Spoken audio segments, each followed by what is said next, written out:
coming out and spending the time with all of us together tonight. This should be a fun tasting.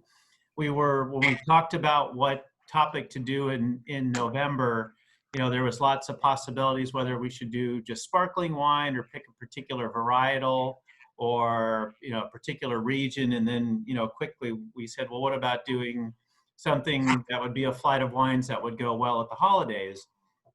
And so I should say, with full disclosure, I use that as an excuse to show off some of my very favorite wines, which I do think are really good for the holidays. But beyond that, these are 4 of my favorite varietals, and we'll walk and I'll explain why I have these as my favorite.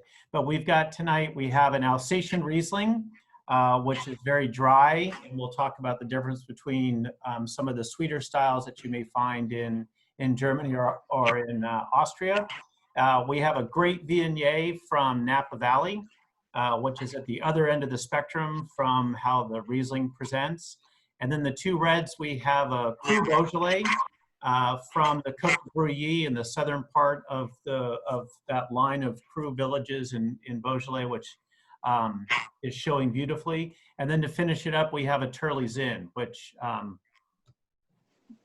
it's a great wine, and that'll be fun to taste this after we go through the first 3. As a shameless plug for the catch-all, I thought I'd point out if people are familiar or have a Coravin, this is a great opportunity to use it unless you are planning on drinking all 4 bottles of wine tonight. Having a Coravin is a great way to be able to pour small amounts of a wine without having to pull the cork on it, and then that wine that's left in the bottle will last for months and months, as long as the wine would have lasted without having the cork pulled at all. We do have these in the catch-all. I got 6 of them to sell in the catch-all. We're selling them at the same price as what you can find around town, but it's an easy pickup if you want to, for the next wine seminar, to pick up your wines. You can grab a Coravin, and we'll have the extra packs of the capsules, the gas charges, will also be available in the catch-all. So hopefully people will take advantage of that. So for the first wine, let's look at the Alsatian Riesling. So this is from Trimbach. Trimbach is a new winery. They've only been around since the early 1600s. So about 400 years they've been here. 13 generations, so not a bad lineage. And they've been in pretty much the same place this whole time, growing grapes on the same pieces of land. What we have today is their 2017 Reserve Riesling, which comes from all estate vineyards from a variety of vineyards around the town of Ribeauvillé, which is in the northern part of Alsace. Rieslings can be presented in a huge range of styles, from bone dry to incredibly sweet. And it can be difficult to discern from the label the sugar level, the residual sugar level that's in the wine. Germany and Austria does a really fantastic job of labeling their wines and gives you a tremendous amount of information. But even with everything that they tell you on the label, they don't always tell you what the residual sugar level is in the wine. So it can be hard to tell. What I will say about Alsatian Riesling is that for the most part, it's going to be dry. So if you like the drier style Riesling, which is what we're having tonight, then going with an Alsatian Riesling is a fairly safe bet. There are some sweet Rieslings from that area, but by and large, they're producing a drier style.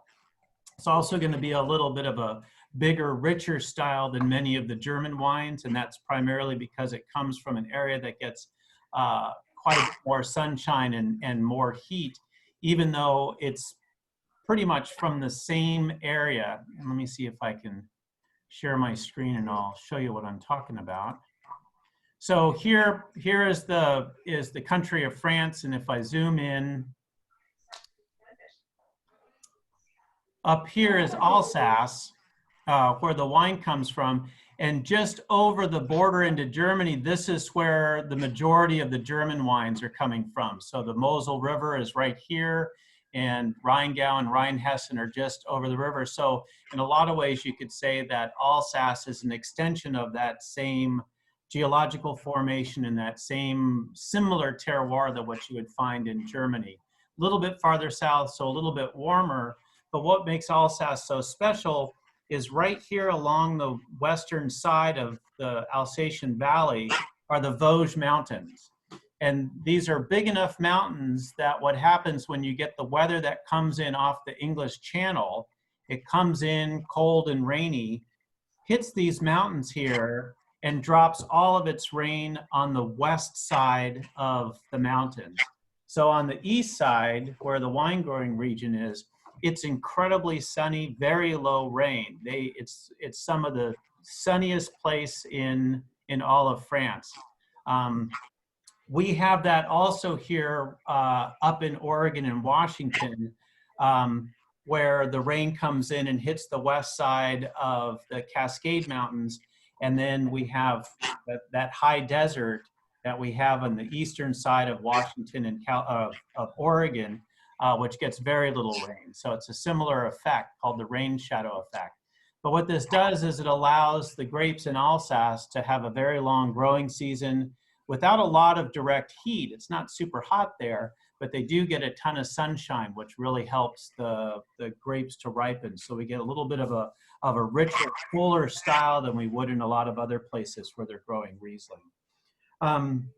So give this one a smell. And what I get right off this is crushed stones, super minerally wine, really mineral driven wine. You can almost smell the acidity.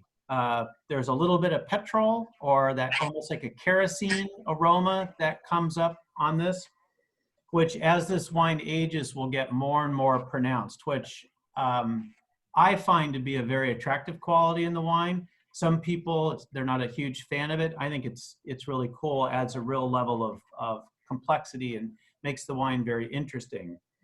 But we get that green apple, that lemon peel, some pear, and then all of that minerality, along with a little bit of honey, maybe a little bit of toast, and a little bit of floral, maybe a little bit of chamomile in there.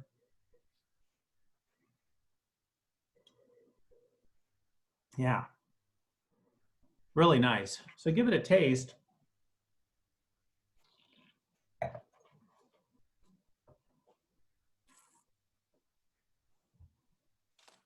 Very high acid wine, right?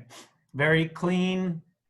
One of the things that I really like about Riesling wines in general is that tension that it carries because of that acidity. It's very finely balanced wine. I've had, talking about the difference between a wine like this and a wine like an heavy oak Chardonnay, right? Both very powerful wines, but very, very, very different in terms of their strength. And that people say, if the heavily oaked Chardonnay is like a sumo wrestler, then the Riesling is like Bruce Lee, right? Both very powerful, strong wines, but in very different ways, right? So not the big, super muscular, big Chardonnay, but more tension, that more fine, tight kind of strength to the wine that makes Zinfandels or Riesling so special. I say this is a really good holiday wine because it's very aromatic. It's got a lot of flavor. It's got a great amount of complexity to it, and it has that high acidity to cut through a wide variety of foods. This will go fantastic with shellfish. So if you're the family that likes to have crab on Thanksgiving or enjoys Dungeness crab around the holidays, this is an absolute winner. Riesling also does well with spicy food. So if you're the family that's like from the Christmas Story and goes out and has spicy Chinese food on Christmas, this is a great choice there. And it's also aromatic and flavorful enough that I think it goes really well with foods that aren't highly flavored. And if you think about it, the traditional Thanksgiving meal is not the most highly flavored food, right? It's roast turkey, mashed potatoes, stuffing with a little bit of sage in it, right? And gravy. So it's delicious, don't get me wrong, but it's not the most complex, highly flavored food that we have. And the Riesling will cut through all the fat in the food and give you a whole nother layer of flavors and aromas to go along with the turkey and the stuffing and the gravy and everything. So it's a great wine in that way. Really long finish on this, beautiful length. The flavors carry over from the nose onto the palate. That stone fruit, that kind of underripe peach, maybe a touch of apricot comes through, but that green apple and that lemon, even that lime is there. The floral component, I get more on the nose than I get on the palate, but that minerality absolutely comes through on the palate. That crushed stone, limestone really comes through beautifully. And this wine, like I said, will age. This wine could easily age 10 or 12 years. And what will happen is the fruit and the floral will start to dry.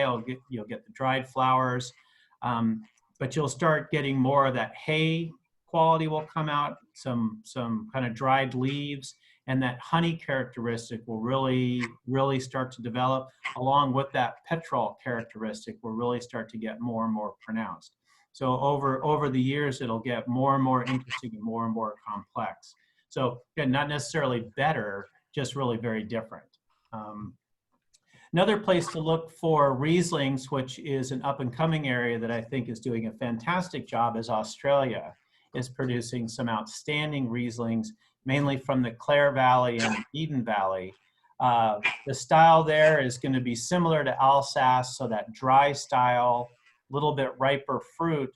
And one of the things that's a real fairly dominant characteristic with Australian Rieslings is the aroma and the flavor of lime.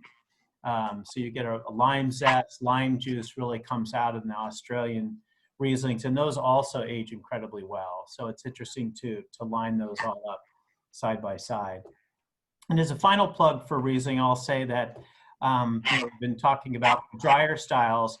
The styles that have some residual sugar to them, that off-dry to sweet style, those are very much food wines as well. The reason why traditionally they leave some residual sugar in those wines is because of their incredibly high acid levels, that you need that residual sugar to balance it out.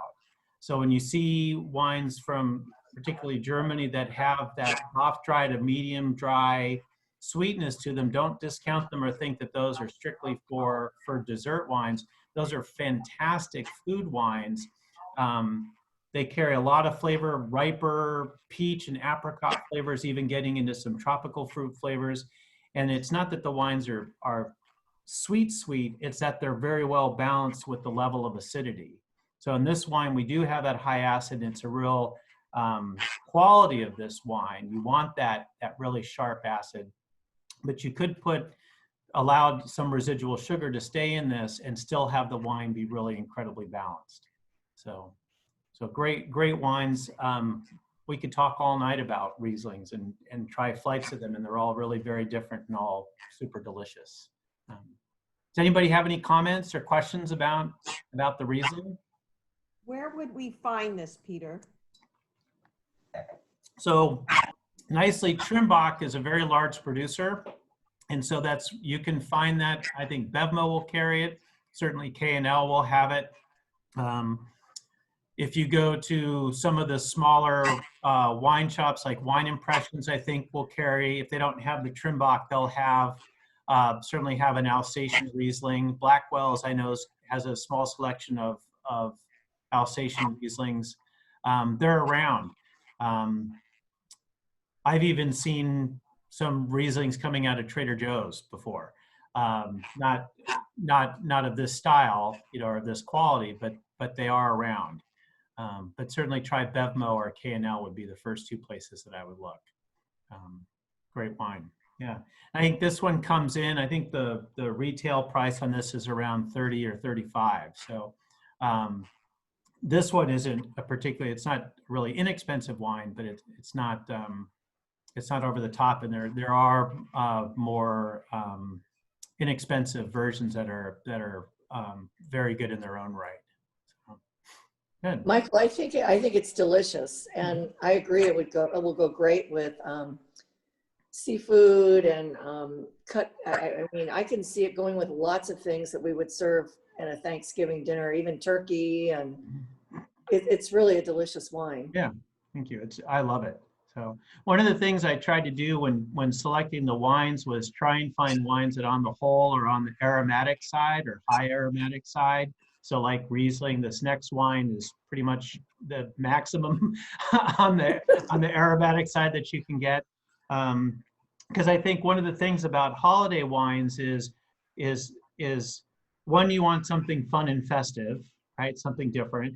You want something that you know, if you're having, unfortunately, so let's not talk about this year, but generally speaking, most years, right, is we would be having people over and would be entertaining, and it would be a very much of a party atmosphere where you would want to have a wine that would translate from the living room and the cocktail hour into the dining room. And so having these aromatic wines, especially the Riesling with the acidity, does really well with the variety of food. So you could sit down and have, you know, cheese and crackers and olives and charcuterie with it, and then pick it up and bring it into the dining room and have it with your roast turkey or your crab or whatever you're going to have for dinner.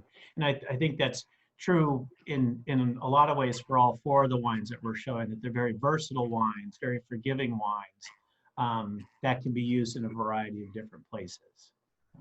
And I think there's, you know, when you have other people over, there's some people that prefer white and some people that prefer red. And this is a good alternative for people that don't want red for whatever reason. It's great. It's like for me, traditionally at Thanksgiving, when I have people over, we have the big table, I put, you know, just drop the bottles on the table and let people do what they want. And I usually will do Riesling and either a Pinot Noir or a Beaujolais are the two choices that I put out for Thanksgiving. Because they give that great option for that white and that red. So, Yeah. Cool. So the next wine that we've got, this is Viognier. Viognier is, it was a wine that was almost, a grape that was almost lost to us. For the longest time, it was being grown only in the very northern part of the northern Rhone Valley, way up high on a hill in a little area called Chanrion. And still to this day, that's about the only place in France that's really where it's most famous from. They are growing it along the Mediterranean more now. But it was a wine that was almost completely lost. We almost lost it. It usually is found 100% varietal, but you will find some people that will use it in blending. Traditionally, if it's going to be used in a blend, it's added to Syrah. So when if you've ever had a Cote roti, Syrah from one of the communes, again in the very northern part of the northern Rhone, the Cote roti is known as having a really wonderful floral component to it. It's because they usually put a little bit of Viognier in there into the red wine to bring out that floral component. So this wine in a lot of ways is almost the exact opposite of the Riesling. It's got the acidity, but not nearly as much. And it spent some time in oak. And this is a big wine. This is going to be a much fuller bodied wine. This in particular, I didn't get it from France. I got it locally. This one's from Napa Valley. This is by a producer called Darioush, which is they are more well known probably for their Bordeaux varietals, but I think they make a fantastic Viognier.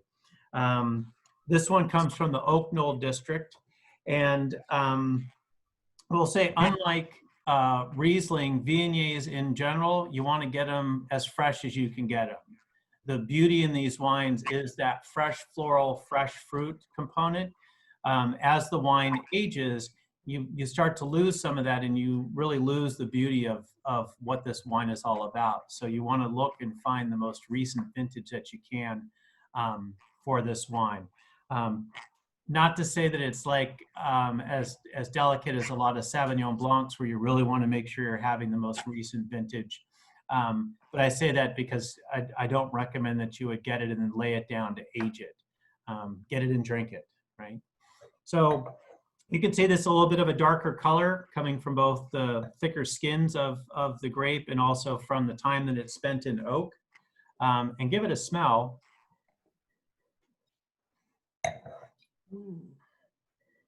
Super floral, right? Super floral. Honeysuckle, jasmine, maybe even a little bit of violets, white flower, and then all of that stone fruit, right? Really ripe peach, really ripe apricot in there. Pear, more of a yellow or even a red apple in there. A little bit of spice, maybe a little bit of vanilla. A touch of an herbal quality.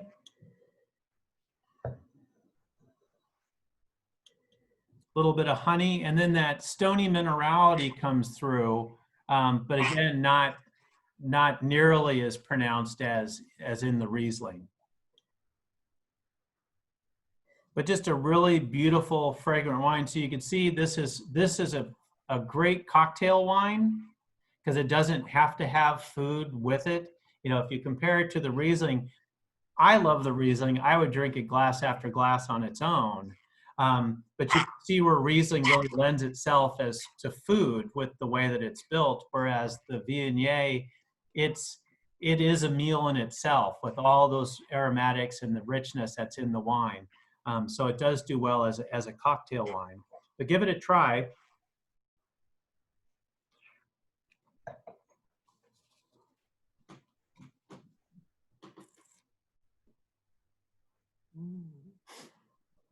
Fuller bodied, that really ripe peach, that ripe apricot, really ripe pear on there as well. So I don't get the floral as much on the palate, which is not uncommon, but that fresh fruit, that stone fruit, maybe even a little bit of tropical fruit, maybe a little bit of pineapple in there, a little bit of mango in there, and some of that spiciness, a little bit of like maybe a little bit of nutmeg in there to give it a little bit of spice. And then there is a little bit of stone minerality, and it has a fair amount of acidity, but not nearly as acidic as the Riesling. So that's that acidity that makes it still a very good food wine, so it can cut the food. And it's a little bit broader shouldered wine, right? A little bit softer. And you do get a little bit of that oak flavor in there, just a touch, and some of the vanilla. The way that they make this wine is it's barrel fermented in neutral barrels, so you get the benefit of the interaction with the oxygen without getting a lot of oak flavor. And then it's aged surly for 7 or 8 months. And surly aging, what that means is you let the fermentation happen, and the yeast goes around and eats up all the sugar in the grape juice, turns it into alcohol. Then when there's no sugar left, the yeast dies because it has nothing to eat. In most cases, the winemaker then takes that wine off of that dead yeast, racks it off and stores it somewhere else. With surly aging, they let the wine sit there in that barrel or in that stainless steel tank, in this case a neutral barrel, for a period of time. And in this one, 7 months surly aging. So they let it sit there on the dead yeast for 7 months, and every month or so, they would stir it all up to get all that yeast back in there. And what that does is that adds additional body to the wine and can add kind of a bready, biscuity, brioche flavor to the wine. I think the clearest example of what surly aging can do is champagne. Like if you look at look at a good typical California sparkling wine that's mostly fruit, right? You get all that lemon and the apple on the wine. Then get a good champagne. And when you get that champagne, you get those bready notes, that biscuity, bready, brioche, pastry dough quality that comes out of the champagne. That's all coming from the surly aging, of its aging on the dead yeast. The process for it is done in a different order, but the results are the same, because as the yeast starts it breaks down and gives off all these flavors. So in this case, we're not getting a pronounced bready, biscuity quality, but what it's adding is a little bit more weight to the wine, giving a little bit of a broader palate. You'll see surly aging done in some muscadets, which are really light-bodied wines from the far western end of the Loire River, where they'll do surly aging because those wines are so thin to begin with that 3 or 6 months of surly aging will give it a little bit of added weight. Then they let it age a little bit more in the oak, but at no point is this in new oak. So you get hints of that oak, but it's not overly pronounced. It doesn't become a real player in the flavors and the aromas of the wine. The oak very much takes a backseat, so we're getting the benefits of the barrel aging without having to have that overwhelming oak. So, think about this if you compared it to, a traditional California oak Chardonnay, right? We're not getting that woody, oaky character in this. We're really letting the beauty of that fresh fruit shine through on its own, right? It seems sweet, doesn't it? It seems like it's got a sweetness to it, especially after the Riesling. And it may have a % or 2 more residual sugar in it, but still, this is a dry wine. What it is it is so ripe fruit, so fruit forward, that it gives the perception of having residual sugar when really it really doesn't. It's just the ripeness of the fruit that went into making the wine.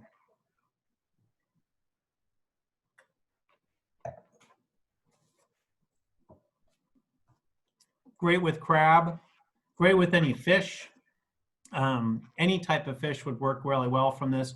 For more delicate fish like sole to, grilled salmon or baked sea bass would stand up well with this. And I think things like chicken and turkey would do well with this as well, right? It's got enough weight and enough kind of presence to be able to stand up to fowl, right? So shellfish, fish, chicken, you may even be able to get away with some duck with this. If you're really looking for a white wine to have with duck, this would go well. What else can I tell you about it? Just a beautiful wine. Again, I think the beauty of this is that it does so well translating from the living room into the dining room to the table. And it is different, and it's got some of that spice to it, so it gives it kind of a little bit of a festive feel to it to have this wine. Michael, I find it really goes well with Vietnamese food, which is not over the top spicy like Thai and Indian can be, but it's got a little bit of, it's got some interesting flavors to Vietnamese food, and I think the Viognier is a great match for Vietnamese food. Yeah, it's got that jasmine floral component lends itself well, and there's enough acidity there. And I think also that sense of sweetness also has to pair very well with it. So yeah, no, good call.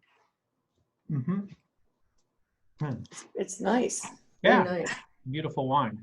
This one I think is more in the 40, 45, I think, for the retail.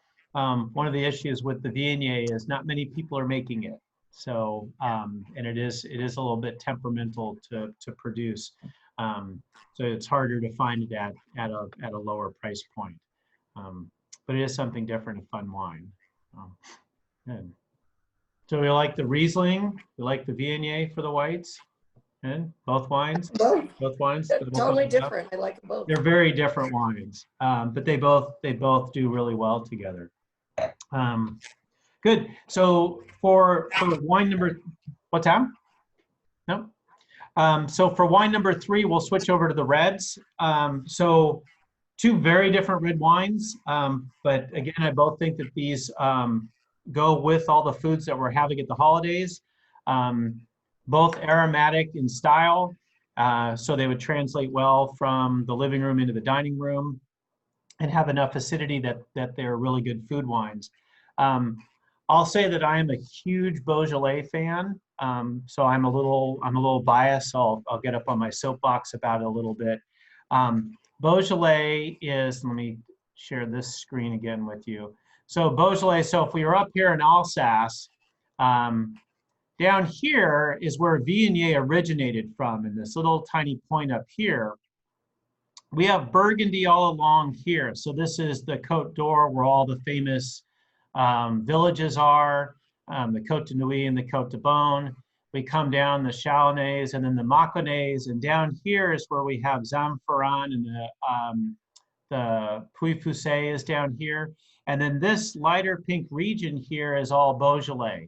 It's actually technically part of Burgundy. So you have Chablis, this whole area here is part of the department of Burgundy, but from a wine, strictly a wine point of view, Beaujolais really is very different than what you'll find in the rest of Burgundy. Beaujolais is made from Gamay, 100% Gamay grape. You will find it being grown in other places, but it really does remarkably well in Beaujolais. Beaujolais, the folks from Beaujolais did something, it's probably 20, 30 years ago now, that worked a little bit too well in terms of marketing. They decided that as a marketing ploy, they were going to produce a wine that would be the first wine released in market for that year's vintage. And every year on the third Thursday in November, Beaujolais releases Beaujolais Nouveau, right? We've all had it. We've all had too much of it, right? You can get George de Boeuf for about $7 a bottle, and it's alcoholic grape juice, right? And it's great. It's a party, right? It's fun to celebrate the first wine of the vintage. It became so popular that the people who know wine, around that wine, they all assume that all of Beaujolais is like Beaujolais Nouveau, right? Which is really a shame, because Beaujolais is so much more. So Beaujolais Nouveau, all those grapes are grown down in the southern part of the region, the Beaujolais region, very sandy soils. They get nice ripe grapes, right? Very high sugar content, very grapey. Makes a fine wine. But up north of there, there's a series of villages that go up on this Cote, on this hill, that's all granite. And Gamay loves granite and does remarkably well in there. And from those regions, those communes, they have different crus named after the different villages. Much higher quality wine, and they make a wine a little bit differently. And that's what this is. This is a Cru Beaujolais from the village of Brouiilly. This is the Cote de Brouiilly. It's one of the 13 villages. This is one of the southernmost villages in that line that comes down that escarpment or that hill. Southern facing, southeast facing slope, so they get a lot of sun, great drainage with both the slope and with the granite. Tons of sun, as I mentioned, and makes a completely different wine. Beaujolais also, what they do for both the Beaujolais Nouveau and for many of the crus, including the one that we're trying today, they do a really unique style of fermentation that not many people are doing. It's called carbonic maceration. And what they're basically doing is where everybody else crushes the grapes and then has ambient yeast that's outside the grapes start eating the sugar in that grape juice to create the fermentation. In Beaujolais, they keep the grapes whole and put them into tanks with no oxygen. And the fermentation process starts inside the undamaged grape. And it will start to produce some alcohol in there, and it finally swells up and pops. And then from that point, they'll make the wine in a traditional way with outside yeast. But what that does, that carbonic maceration, what it does is it gives you a really dark, beautiful purple color, and it gives you tons of fruit flavor without giving you a lot of the tannin. So you get this really supple, soft, very fruit-forward wine with great color without any of the bitterness, right? The other things that come out from that, especially if they go really over the top with the amount of carbonic maceration, is where you'll start to pick up a bubblegum flavor, or like a Hawaiian punch or tutti frutti type of a flavor that comes out of the wine. You find that more in the Beaujolais Nouveaux, but if you look around, you can find it in a lot of other Beaujolais. It's subtle. And another marker for Beaujolais with that carbonic maceration, believe it or not, is bananas. Sometimes you'll smell bananas in the wine. So it makes a very interesting wine. So this wine was done with carbonic maceration, but they're using premium grapes from those granite hillsides and then putting the wine in, finishing it in a more traditional fermentation style, and then putting it in oak for a period of time. So what I think of with Cru Beaujolais is it's all going to be red fruit. So red strawberry, right? Red raspberry, moderate plus acidity with low tannins, very similar in weight and style to Pinot Noir. So in a lot of cases, you'll get a really good quality Beaujolais, and it will mimic a lot of the characteristics of some Pinot Noirs, especially when the wine starts to age, where you're getting that fruit starts to dry, you're getting more of the earthiness, the dry leaves, that mushroom will start to come out of Beaujolais, very similar to the Pinot Noirs. So one thing I recommend is, you know, when you're at restaurants and you see on the list older Cru Beaujolais, they're usually going to be a fraction of the price of similarly aged Burgundies. Grab them. They're going to be good. But anyway, give this one a smell.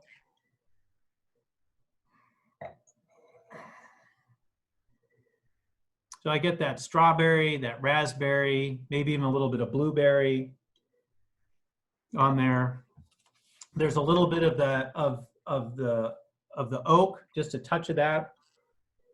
I'm getting that stoniness that comes out. There's some minerality there. Maybe a little bit of cinnamon. And some black fruit in there as well, like maybe some blackberry or some black cherry.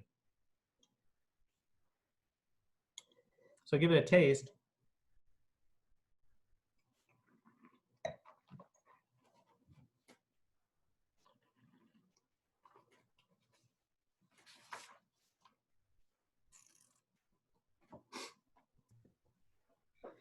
Well, Michael, it's hard to get rid of the bubblegum flavor though, right? Do you get that in there? Yeah, I think so. Mm-hmm. You get that nice acidity in there, nice tangy, like almost a cranberry, tart cranberry flavor, nice acidity, modest amount of tannin, maybe on the medium minus side on the tannin, so there's some structure there, but a really easy drinking wine, you know, very soft. Again, goes well with a variety of food. So, you know, think about this, your roast turkey, the mashed potatoes, the stuffing, and the cranberry sauce. This is a perfect wine to go with that. Okay.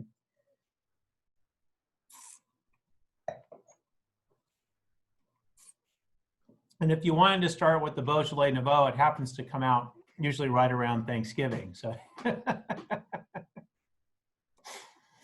I mean, this one has a touch of that. I get a little bit of that that kind of banana fruitiness in there, but it's certainly not over the top. I think this is a really great example of a good quality Beaujolais. These people have been around, so this family's been around and been making wine in this area since the 1860s, about 150, 160 years. It's now a woman owner and woman winemaker, which is great. See what I could tell you about the wine here. So it's all done, so that carbonic maceration, and then 9 months in really large foudres, these really large barrels. So not the normal sized wine barrels that you think of, but barrels probably 3 or 4 or 5 times that size. So they're getting the benefit of the oxygen, the air exchange, without getting too much of the oak flavor. So very small oak flavor in there, get a little touch of that vanilla, but you're really getting that softness and that integration that you get from the interchange of the oxygen being in the barrel for those many months. So, Michael, given that the wine tasting experience is such a subjective one, and given also that we are, as humans, extremely influenced by one another's thoughts and opinions, do you have a suggestion about how I'm ever going to get the idea of bubble gum out of my head? Well, You're killing me. I mean, the way to do it would be to taste them blind, would do it. The other thing which is interesting is the idea of me putting thoughts in your head. That's one thing that they've done some studies on, and they've shown that to not necessarily be true. That just because I tell you that there's raspberries in the wine doesn't mean you're necessarily going to taste raspberries. I mean, there is a little bit of the bubble gum. I mean, I would say if you really want to go whole hog on the bubble gum and the tutti frutti, go get the Beaujolais Nouveau, and you'll really see how strong it can be. This, I think, is pretty well integrated in where I'm getting much more of the strawberry, really ripe raspberry. Yeah, I get a lot of raspberry. Is in there, maybe even a little bit of blueberry coming out with a little bit of that bubble gum and that kind of clovey flavor to it. But for me, I like this wine, and Delicious. I think it's a really good wine, but it is a personal preference, you know. I was resisting the bubblegum thing until John Burns, amplified it. And, now two guys can't be wrong, right? I mean, No, it's part of. I mean, that's part of the process. I mean, I would say if you're not a fan of that, but you like the other characteristics of the wine, then you want to look around for a producer that is not using carbonic maceration or using it only partially, and you'll get much less of that. And there certainly are a lot of wineries that are strictly using traditional fermentation methods to make their cru Beaujolais. So carbonic maceration, you mean there's no virgins stomping on grapes? No, not in this case. So, what's interesting is where you're seeing the carbonic maceration happening more and more is in New World Pinot Noir producers, where if you've ever heard about a Pinot producer who talks about how much whole cluster grapes they put into the fermentation, that's the same thing. So what they do in Beaujolais is they'll take these big stainless steel tanks, they flush them with CO2, and they carefully fill them up with the whole bunches of grapes, uncrushed, and then they seal it up. And what happens is obviously some of the grapes, especially the ones on the bottom, break open, and the naturally occurring yeast starts the process. But the grapes towards the top and the middle go through that carbonic maceration where they'll ferment from the inside out and then finally pop. And then they're going to press that whole thing, crush them, and then finish the process in a more normal way. So this is where you're getting these super dark Pinots. Yes, and also which they'll normally wouldn't necessarily be that dark. Yeah, right. Okay. So they're richer. They're going to be more fruit forward. So what they're doing with the Pinot Noirs is they have their big vat of their normally fermenting Pinot Noir must, right, with the skins all floating in there like a normal red wine. Then they'll take more whole clusters, uncrushed whole clusters of the grapes, and just toss them into the vats. And those clusters will float around in the must and start to do the intercellular fermentation and finally burst open. Now it's very small percentage-wise compared to what they do in Beaujolais, but you still get that, the color comes out, you're going to get more flavor without adding a lot of tannin or bitterness to the wine. So So it's really seeing it happen primarily more and more. California. What's that? It's primarily California Pinot Noirs then, right? Yeah, you know, and I would say my guess is it's probably happening in a lot of other places. It's just Californians don't have a problem admitting it. They're gonna right? So other people are doing it too. Like it's not against the law here yet? You mean? No, Is that what you no. mean? And as far as I know, there's, you know, like, not to say that they're doing it in Burgundy, but if one was to do it in Burgundy, it wouldn't be violating any of the regulations there. So it's okay. So, I mean, here we make, I mean, you know, we're in America, we're going to market everything. We turn everything into a reason to charge another buck for the bottle, right? So we can say, oh, you know, whole cluster fermentation. Right? Can you hear that? Yeah, people go, oh yeah, I'll give you more money. It's like, well, that's what they're doing in Beaujolais. You know, like, it's the same thing. But they're only charging $8 for the bottle of Beaujolais Nouveau, right?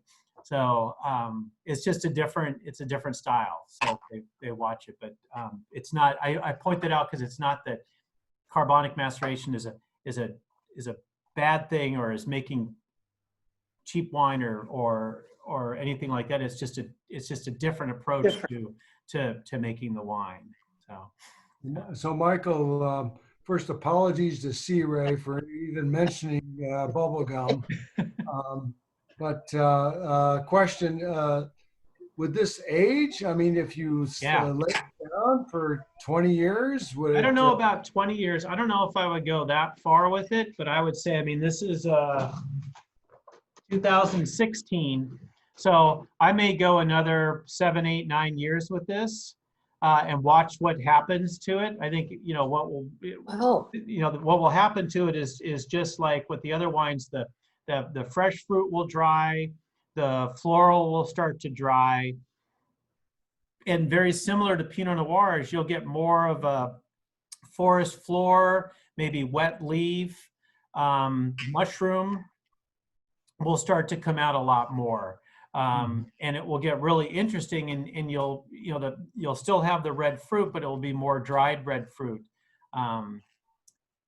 The color will start to fade a little bit. The acidity will always stay. I think there's a modest amount of acidity here, maybe medium acidity. So that acidity the perception of the acidity will increase as the wine ages,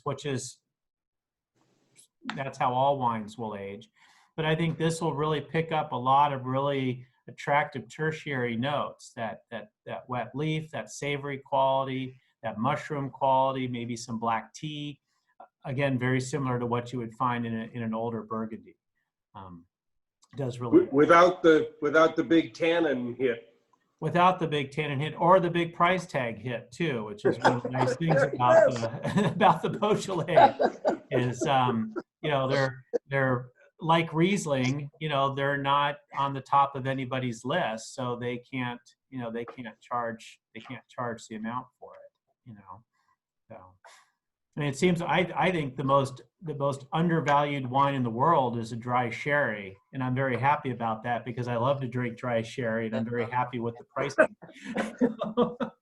So, but anyway, that's a topic for another seminar. Good. Okay. So, I'm sorry. Okay, let's do that. So, so for our final one, I've got the Turley Zinfandel.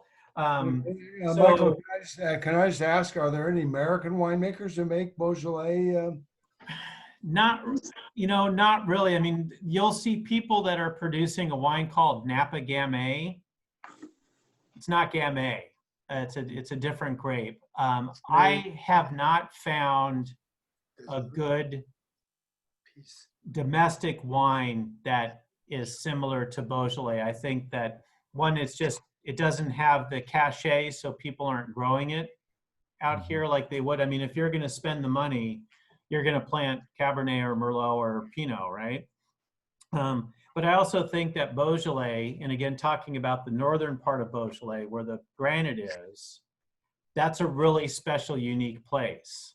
And so even if someone was to take the time and the care to properly grow Gamay here in California, unless they could find that type of soil structure, they're not gonna get that. This Gamay, you know, Pinot Noir can grow in a variety of soils and do incredibly well. Chardonnay can grow pretty much anywhere and do remarkably well.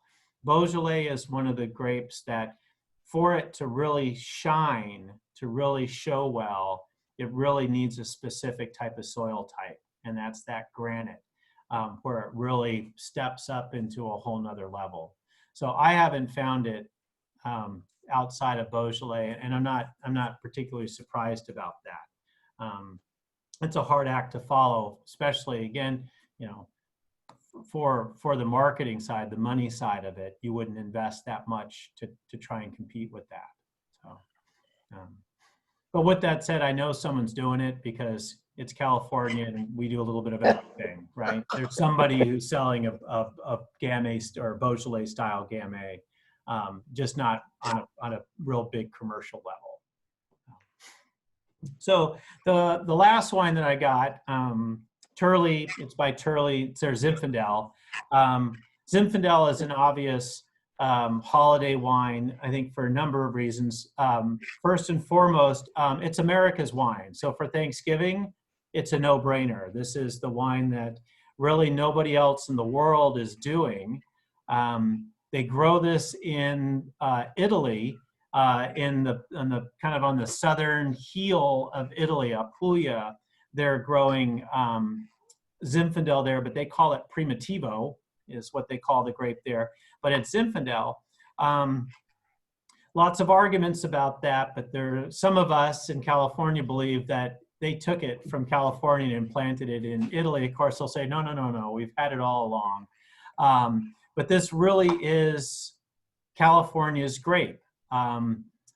As much as it's certainly not the #1 planted grape, but it's the one grape that nobody else is really doing. Even the Italian version of it is made in a different style.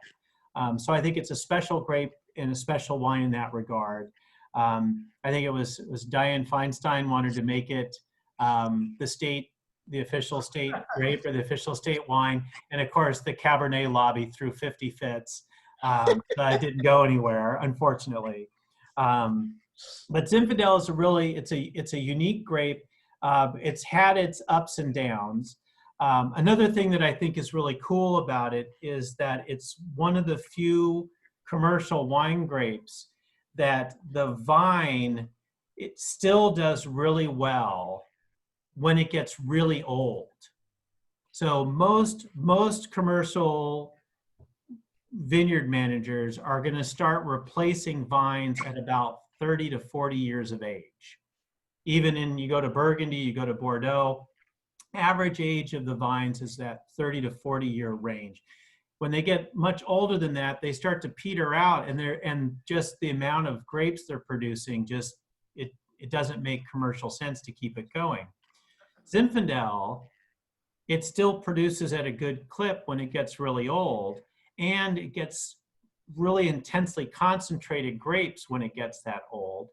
So we have vines in California that are well over 100 years old, which is really cool because it means, one, it survived Prohibition, which is pretty awesome. And two, if you know about phylloxera and all the stuff that we do to protect the vines with the variety of rootstocks that we plant the vines on to protect it from this louse, this mite that came over from Europe, or actually it was originated here, sorry.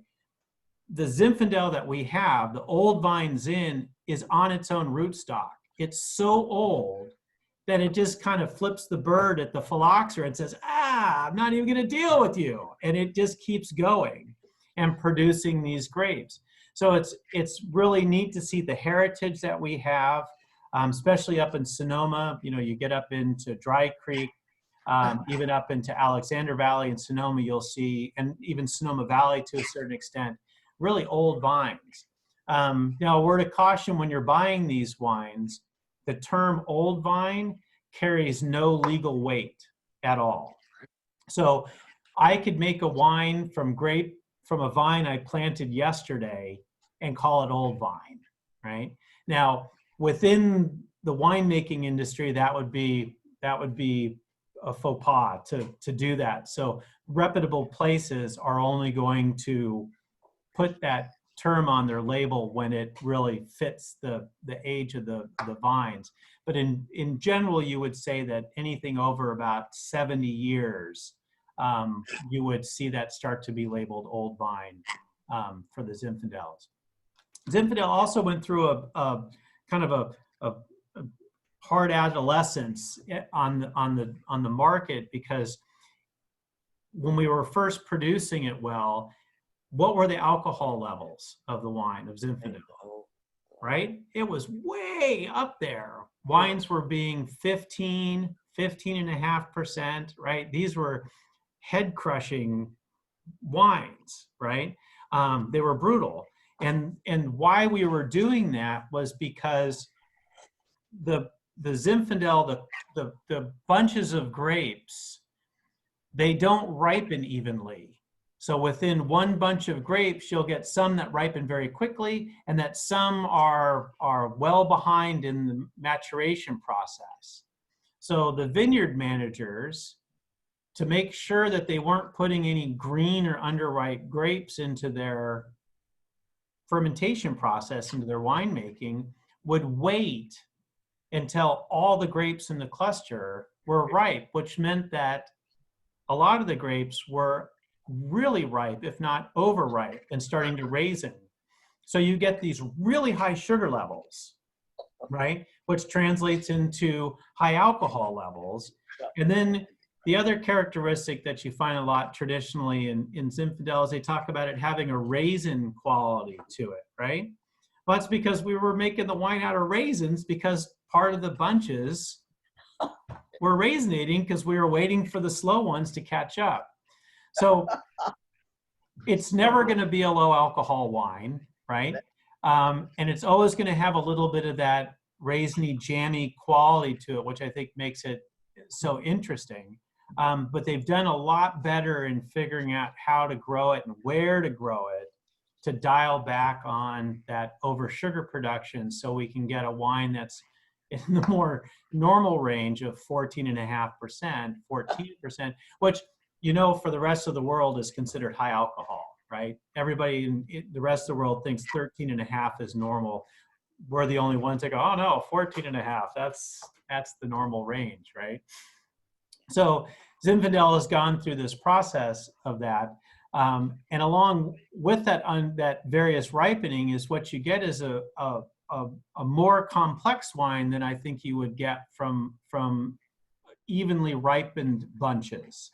So, you know, as the grapes start to ripen, you know, it's not uncommon for, you know, within a grape to go through, you know, more red fruit flavors, and then as it develops, turn into more of the black fruit flavors. So to go from more of like a, you know, red raspberry, red cherry, into a black cherry, black raspberry, you know, blackberry type of a flavor profile.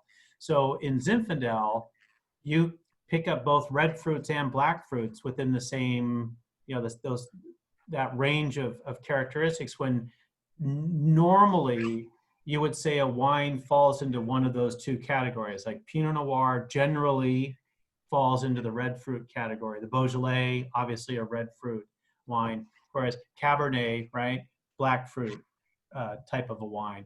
Zinfandel can do both. Also does really well with oak. So you find a lot of Zins have a fair amount of oak treatment to them. So they've been in the barrels. So you get that, the vanilla, you get the oak, and then you get that wonderful spice that comes from newer oak that I call baking spice, or the brown spice, that clove, nutmeg, cinnamon, which I also think makes it really work well at the holidays, right? That kind of, that baking spice kind of flavors. So all of those things together, I think, make Zinfandel a really fun, complex, interesting wine. It's our wine. It's California's wine. It's America's wine. And what else can I say about Zins? They're big, full-bodied wines, but they don't necessarily have over-the-top tannins, so they can be very approachable as a cocktail wine, but also sturdy enough to stand up to most foods. And they'll retain a fair amount of acidity, so that they'll be able to cut the food. generally not wines that age remarkably well. I think you can lay down Zinfandels for, a handful of years, but it's not something that I would intentionally age. It's more, that last bottle of the case that you're opening up rather than, holding a wine for any particular reason.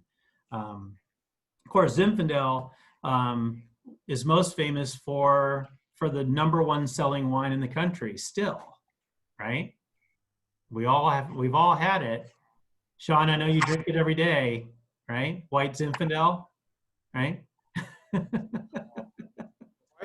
So it's interesting. I mean, the white Zin, right? We love to hate the white Zinfandel, but it really has a legitimate place in our history as a wine consuming nation, because we went from drinking Lancers, right?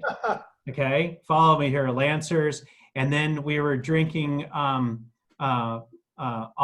Chablis, right, which didn't have a drop of Chardonnay in it, or Parmesan Burgundy, which had no Pinot Noir in it, right? But what was the first varietal wine that we were drinking as a nation? Was white Zinfandel, right?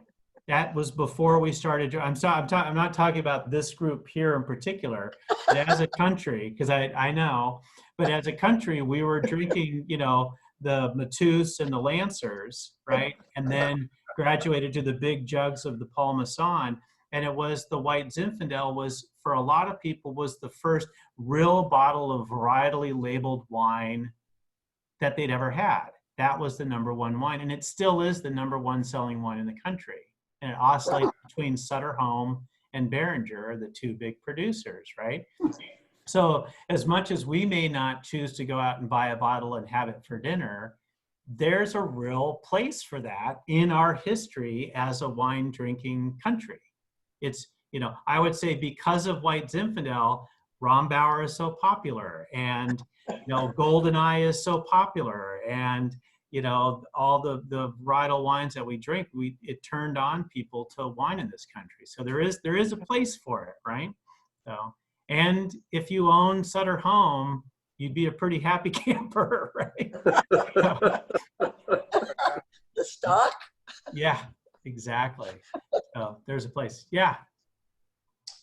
I grew up in the valley, Manteca, that area, and Zinfandel was, that whole area. That's what they did, amongst many other wines. But, but it was just, you could buy a gallon of Zinfandel from the producer, Dozio Wine, Escalon, for like $5, and it was just beautiful stuff. It was right. It was true.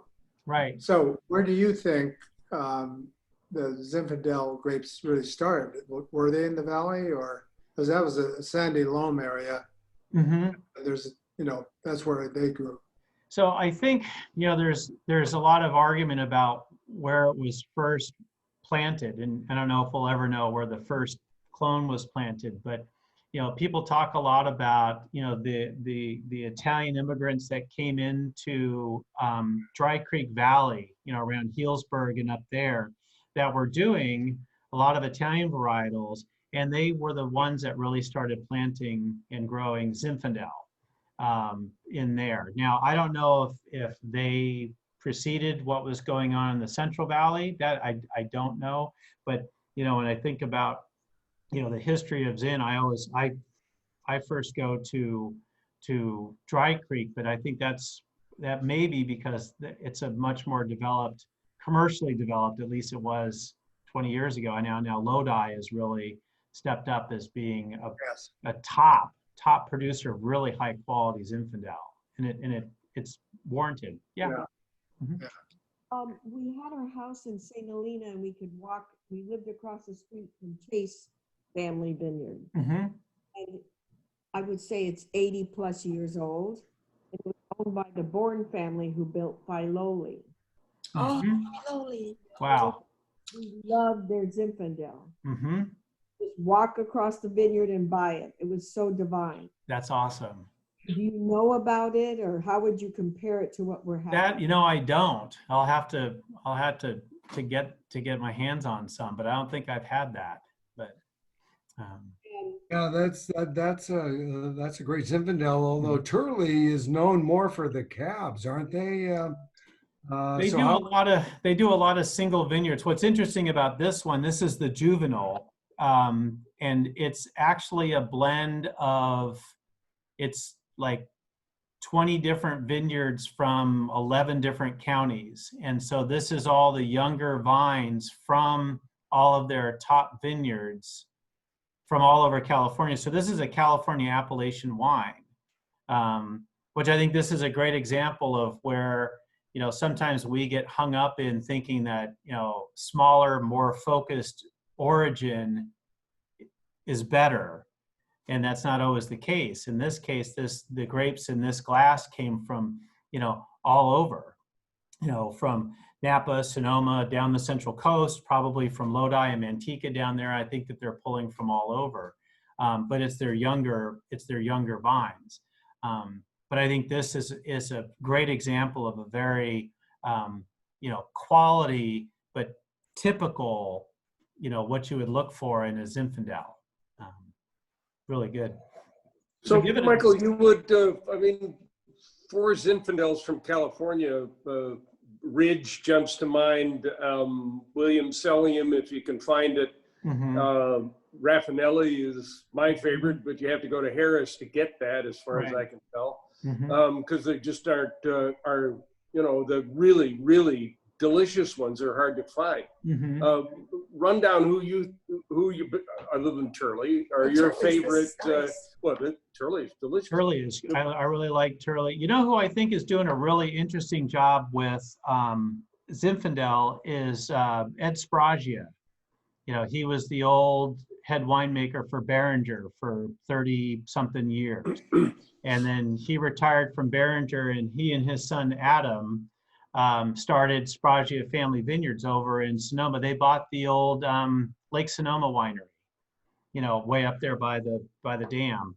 And he's producing, it's 2 or 3 different Zins from these small, very small vineyards around in Dry Creek that I think are really spectacular, especially to try them side by side so you get the real nuances of the terroir there, because some are more up on the hillside, some are down the flatter lands. Who else is doing? There's so many, I think Kenwood does really nice Zinfandels. St. Francis does some nice Zinfandels.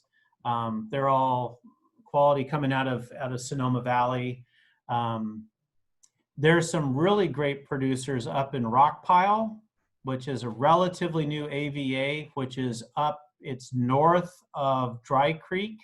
So if you went up to, basically, I guess, go up to Cloverdale and then head west, you would get into Rockpile. And there's a lot of producers that there are producers up there, but there's also producers in, Sonoma Valley and Dry Creek that are producing grapes, producing wine from grapes from Rockpile. But that's an interesting place to look for some wines there. You've mentioned that this is our grape. Pinot Noir, typically you want a cold evening and a cold early morning and then hot during the day. So you'd like to have a lot of sun during, the sunlight hours, but you also want it to get cold. Is there a particular terroir you're looking for Zinfandel? Zinfandel likes it hot. And I think it's primarily because of the uneven ripening. So you want to make sure it's hot enough to get things ripe. But so you look, you go out to the Central Valley. There's plenty of sunshine out there, right? Plenty of heat. But at the same time, not overdone. Like you think about. So it's all relative, right? But think about Lodi compared to the rest of the Central Valley.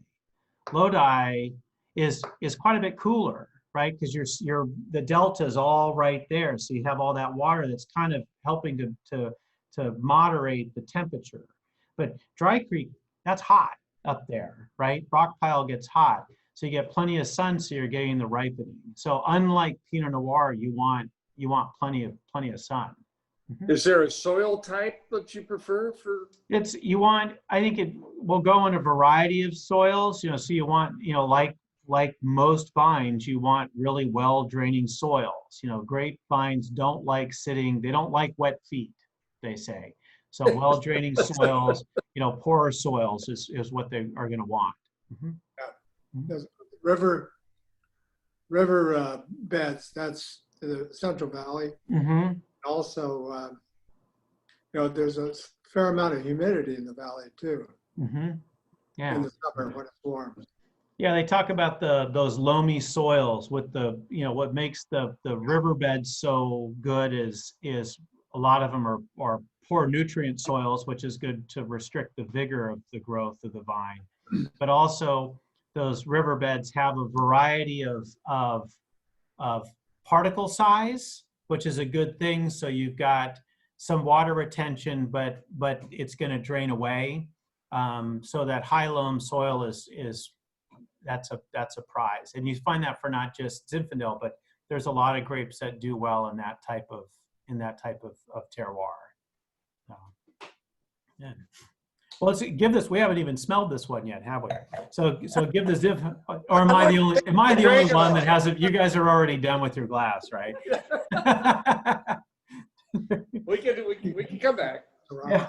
So what you get the smell on this, the aromas, right? So I'm getting, there's a lot of tertiary already on this. So that tobacco, the chocolate stands out. I smell oak, vanilla, but there's a lot of fruit here. Yeah. Blackberry, there's some blueberry, like a boysenberry, cherry, right? Maybe a little bit of raspberry. Maybe some black tea. I smell the black tea. And that spice is in there. That clove, nutmeg, cinnamon, that spiciness is there. And you can smell a little bit of that raisiny, jammy quality that's in the wine, right? Jam. Don't forget what? The jam. You can smell the jam. Yeah, maybe a little bit of violets. Not too much floral, but a touch of floral. So how's it taste? Delicious. This would be my favorite one, although he's big on I really like it. on this particular one. Black pepper on there, and really ripe plum, like a black plum. That's nice. Nice acidity on this. It's not so ripe that it loses its acidity. So I think this would do really well as a food wine, right? It's big, right? You can feel the heat here, right? Well, it's not overly peppery though. I mean, No, it's not. Zinfandels really are. On the back palate, the pepper. Black pepper. Okay, so 15.2. How much? 15.2. 15.2. Yeah. On the alcohol. Yeehaw. Yeah. There I'm you not go. driving. Yep. Glad we're zooming. Exactly. I was gonna say everybody's just walking to the kitchen, right? No one's driving to the kitchen, right? Good. Okay.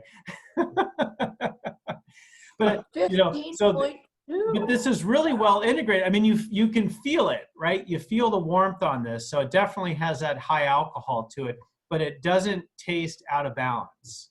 It still tastes really nicely balanced. So you've got that big fruit forward. You've got enough oak to balance that. There's enough of that kind of tobacco, vanilla spiciness to it, and then you have all that fruit, and then you've got a nice level of acidity cutting right through that helps structure the wine, but also cleanses the palate, so it's not feeling overly weighty or overly thick on the palate, right?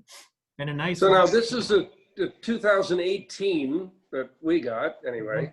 Mm-hmm. You're saying good for 8 to 12 years up? I'm not a big fan of older Zins.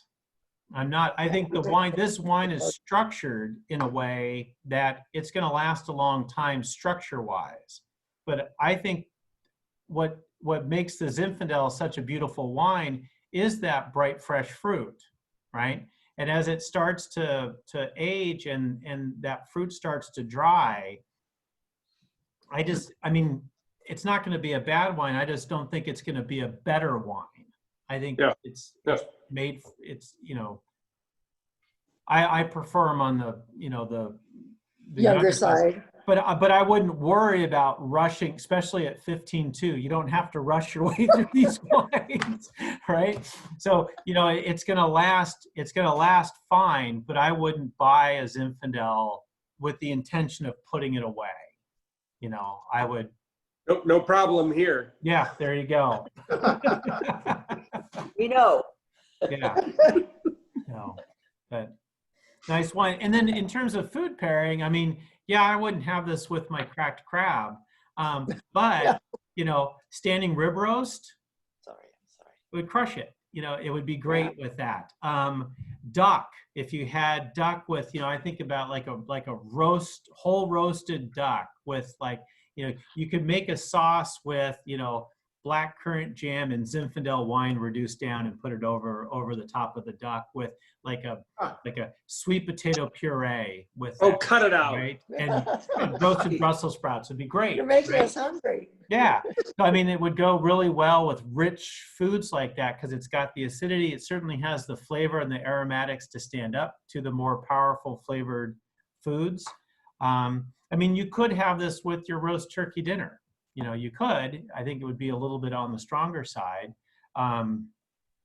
Certainly having a wine of this strength would help you suffer through Uncle Bob and his bad jokes at the Thanksgiving dinner, but, you know. That's next year. We're not doing that. Yeah, so you have a year to prepare. I heard someone on the radio was talking about how for Thanksgiving and Christmas, Zoom was going to remove the time limits, you know, for the people to use Zoom for free. And someone said, you know, maybe we don't want that. Maybe it's great to be able to go, oh, I'm sorry, Uncle Bob, I gotta go. You know? Maybe we're happy to have a break from the family. Yeah, exactly. Well, Uncle Bob, anyway. Wanted to add, I don't know if anybody saw it, but one of the memes that came through on social media was make sure over Thanksgiving dinner with your family, you talk about politics to save money on your Christmas gifts. There you go. Yep, perfect. Works every time. A well-placed bad joke. Good. Yeah. So Yes, you're there. you know, duck hunting this time of year in the valley and Zen, it was all part of the whole scene Mm-hmm. Sure. back in the day. That's another one. You remember Swiss Colony wines? Oh, God. Oh, yeah. Swiss Colony. So Swiss Colony, they had a good Zin. And so years ago, I used to work for Chateau Souverain, you know, before it got purchased by Coppola, right? Yeah. And a lot of the Souverain estate vineyards is the old Swiss Colony property up there in Asti. And so we went up there one time and got into the old tasting room that had been closed down for I don't know how long, but it was all those old posters on the walls from, I guess that's like from the 70s and the early 80s. And it shows guys in a duck blind with the flappy hats and the shotguns, and the bottle is in. They're like, hey, Swiss Colony wine. Yeah, give me a shotgun and a bottle of wine. That's really smart. Right? That's What do you think duck blinds are for? So no one sees what you're drinking, right? Right. So Little Michael, winemaker me. well, while we're talking about high quality holiday wines, what was this thing for years, maybe 40 years ago for me, was when I was single and I was hosting big Thanksgiving dinners. And there was this wine that was, it appeared to be coming from France or abroad anyway. And it was this, it was born 6 months earlier, and it was all ready to be rolled out for Thanksgiving. That might be the Beaujolais Nouveau. This Yeah. way, this way. Oh, those, okay. You Yeah, already that might talked be about. that might be the Beaujolais where it was all for Yeah. Thanksgiving. That was just our end of it because they were rushing that out to market. Yeah. And there's rules about that. They can Oh. sell it starting in the third Thursday of November, but they have to stop selling it by I think it's March of the following year, not 6 months later, but a year and 6 months later, they can't sell that wine anymore. Okay. I'm sorry that it. No, but had to that's repeat what it is. Yeah. Probably for good reason though, Yeah. right? Yeah, exactly. Not a wine that's, yeah. I don't want to Doesn't date C. Ray, but I think he remembers Ripple Red. Mhm. How he Oh, does. that's another one. Yeah. He's putting our steak on the grill right now to have with the rest of the Zinfandel. Perfect, perfect. Yeah. So No. He's obviously upgraded his palate though. yeah. He has upgraded his palate, John. So can I interject? My father was quite a big contractor in the Central Valley, and we built all the Franzia wines facilities. Wow. And also we had a lot of local wineries that nobody ever saw that sold locally, but also contributed bulk wines to everyone. Mm-hmm. That's awesome. See, I think it's so easy to forget, we're so used to looking up at the top shelf, because those are the sexy wines, right? They come from the exotic places or they're the name vineyards. But, remember that, Franzia and those wines, that's probably 80% of the market right there. And those are for the money. Those are some really well-made wines. They really know what they're doing, right? I mean, they are what they are, but you look at the difference, you go sometimes, and especially when you take into account the cost of the glass bottle and the cardboard box and the ink on the label and the truck that shipped it around and all the taxes and the permitting. An empty bottle with the cork in it is going to cost you $5, right, to get it to the store. So when they're selling that wine for $5.75, how do they do that? How do they do that? And it's amazing how consistent and how good those wines are for what they're dealing with. It's quite impressive. It's really quite impressive, And I would be willing to bet that, if you go back probably less than 100 years or say 150 years, that the wines that we walk by on the bottom shelf are probably of a higher quality than the best wines being produced 150 years ago because of our understanding of sanitation and all the fermentation processes. I mean, remember that they didn't even know that it was the yeast that turned the wine into wine, right? So, we're spoiled. I mean, we're just spoiled rotten that we get to, have that as a choice we don't make for